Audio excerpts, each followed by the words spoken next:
सभी को जय श्री कृष्ण। अभी उत्तम महीना माघ का महीना चल रहा है और आज माघ मास के कृष्ण पक्ष की एकादशी तिथि है। तो आइए हम एकादशी का कथा श्रवण करते हैं। बोलिए कृष्ण भगवान की जय, बोलिए विष्णु भगवान की जय। दाल भय ऋषि बोले, मृत्युलोक में उत्पन्न जीव पाप करते हैं, ब्रह्म हत्या करते हैं, पराये धन का हरण करने वाले और दूसरे के व्यसनों से सम्मोहित होते हैं। हे ब्राह्मण, ऐसे लोग को नरक से बचने का उपाय मुझसे कहिए। छोटे से प्रयास से पाप शांत हो, ऐसा उपाय कहिए। उलस्त बोले कि हे महाभाग, साधु बहुत गुप्त बात पूछी है।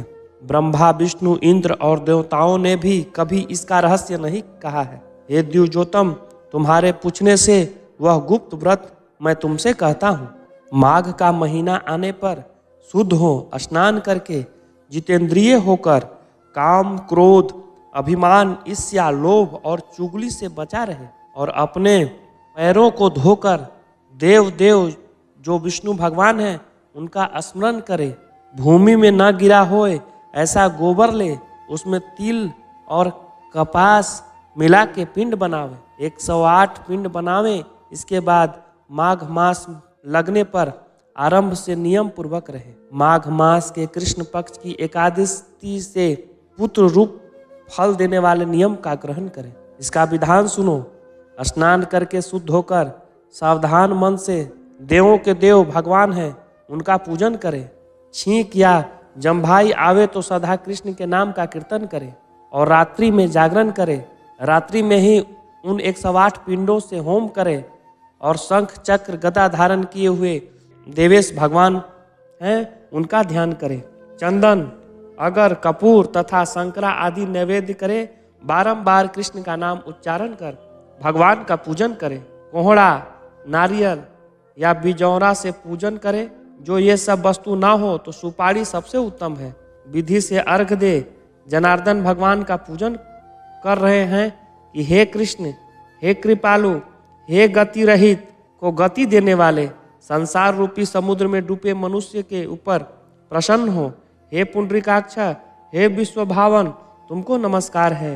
हे सुब्रह्मण्य, हे महापुरुष, हे पूर्वज, मेरे दिए अर्घ को लक्ष्मी सहित आप ग्रहण करें। इसके बाद छत्र, उपाहन तथा वस्त्र आदि से ब्राह्मण का पूजन करें और कृष्ण मेरे ऊपर प्रसन्न होए ऐसा कहकर जल से भरे घट का दान करें।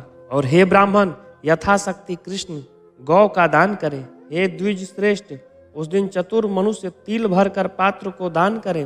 हे मुनि, नहाने में तथा खाने में सफेद और काले दोनों प्रकार के तिल श्रेष्ठ हैं, अथवा स्नान में श्वेत और भोजन में काले तिल उत्तम है। हे द्विजोतम, उन तिल का दान यथाशक्ति यत्न से करें।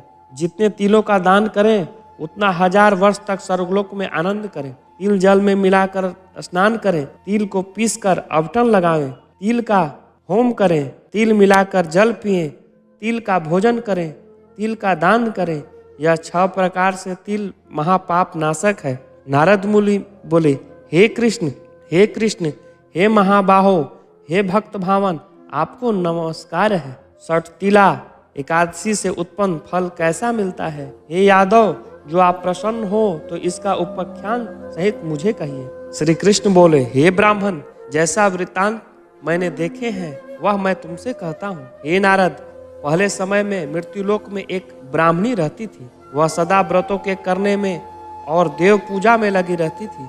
वह सदा मेरी भक्त स्त्री महीने भर के व्रत करने में तत्पर रहती थी। कृष्ण का व्रतोपवास करती पूजा में प्रायण हो गई थी। हे द्विजोतम, सदा व्रत करने से उसका शरीर कलेशित हो गया था। वह अति बुद्धिमती स्त्री दीन ब्राह्मणों और कुमारियों को भक्ति पूर्वक घर आदि का सदा दान देती थी। हे द्विज, वह अति कठिन व्रतों में तत्पर हुई। व्रत करके और कुछ करके उसका शरीर शुद्ध हो गया था और उसने काया के क्लेश से किसी वैष्णव ब्राह्मण को अन्न दान नहीं दिया था जिससे परम तृप्त होती है। हे ब्राह्मण, इस बात को जानने के लिए इच्छा करके मैं मृत्युलोक में आया और कपिल ब्राह्मण रूप धरकर मैंने उसके केवल भिक्षा मांगी। ब्राह्मणी बोली, हे ब्राह्मण, तुम कहाँ से आए हो? जहाँ से आए हो उसे बताओ। परंतु मैंने फिर कहा कि हे सुंदरी, भिक्षा दे। हे द्विज, उसने बहुत क्रोध करके एक मिट्टी का पिंड हमारे ताम्र पात्र में डाल दिया और फिर हम स्वर्ग को गए। उसके पीछे बहुत काल में बड़ा व्रत करने वाली वह तापसी व्रत करके प्रसाद से स्वर्ग को प्राप्त हुई। मिट्टी के पिंड के प्रभाव से उसने सुंदर मनोहर घर पाया। ये विप्रेश वह घर धान्य के भंडार से रहित था। जब घर को देखा तो उसमें कुछ न था। ये ब्राह्मण, जब वह घर से निकलकर हमारे पास आई तो बड़े क्रोध से भरी यह वचन बोली, मैंने अनेक व्रत और चंद्रायन कक्ष करके तथा उपवास करके अनेक बार सब लोगों के स्वामी जो देव विष्णु हैं उनका आराधना किया है। हे जनार्दन, मेरे भगवान में किंचित भी धन्य नहीं है। तब मैंने उनसे कहा कि तुम बहुत शीघ्र अपने घर को जा। बड़े कौतूहल से देवताओं की स्त्रियां आएंगी। जब देवताओं की स्त्रियां विषय मुक्त हो तुझे देखने आवे तो तू द्वार मत खोलना। सठतिला एकादशी का पुण्य मांगना। भगवान द्वारा ऐसी कही गई वह मानुषी जब अपने घर आई तब हे नारद, उसी समय देव पत्नियां आई। उन्होंने कहा कि हम तुमसे देखने आए हैं, तुम द्वार खोलो। हे सुंदरी, हम तुमको देखेंगे। मानुषी बोली कि तुम मुझे देखना चाहती हो तो सठतिला का पुण्य मुझे दो, तब मैं द्वार खोलूंगी। सठतिला व्रत के नष्ट हो जाने से वह एक भी ना बोली। एक देवी ने कहा कि हम तुम्हें मानुषी देखनी है, इसीलिए मैं सठतिला का पुण्य दूंगी। इसके बाद द्वार खोल के उन्होंने मानुषी देखी। देवी नहीं है, गंधर्वी नहीं है, ना असुरी है, ना ही पनकी है।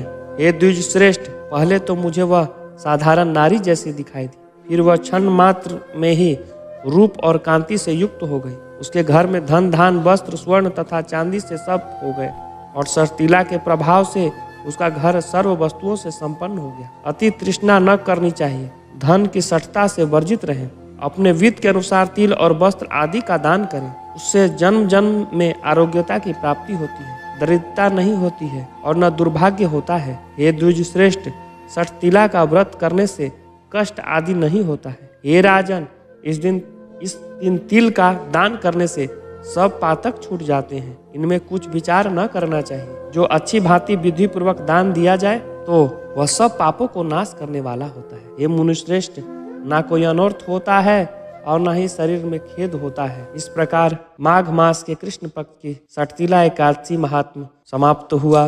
बोलिए कृष्ण भगवान की जय। बोलिए विष्णु भगवान की जय। बोलिए लक्ष्मी नारायण भगवान की जय।